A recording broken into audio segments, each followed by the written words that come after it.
A méret igenis fontos. Mutatom, hogy nálunk mit jelent az, hogy XXL-es egy termék. Budora márkánkban a prémium jelzés azt is jelenti, hogy extra méretekkel dolgozunk, ami 90, 110, 130 és hamarosan a 150 cm-es átmérőjű kerek tárgyak is elérhetőek. Mutatok pár példát. Ez egy 90 cm átmérőjű életfa, közel sem a legnagyobb termék, ami kapható nálunk, viszont ez már igazán jól mutat egy nappaliban, hálóban, vagy akár előszobában.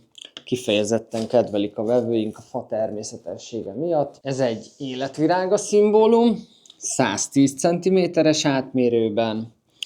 Ezeket nagyobb nappalikban, aulákban, akár jogatermekbe terveztük, de nyilván van, akinek erre van igénye, hogy 110 cm-es átmérőjűben szeretné a termékeiket, úgyhogy ez is elérhető. Szóval ez a 110 cm-es átmérő. Végül, de nem utolsó sorban jöjjön a 130 cm-es átmérő, ami egy életfa. Hát ezek igazán nagy darabok, nagy terekben jól mutatnak, aulákban, vagy akár szintén jogatermekben, kezelőhelyeken. Aztán nézzünk egy másik terméket, ez az általunk tervezett buddha-fej, egy antikolt kivitelben van, egy hátlapos verzió, ez 130 cm magas, és 90 körül van a szélessége.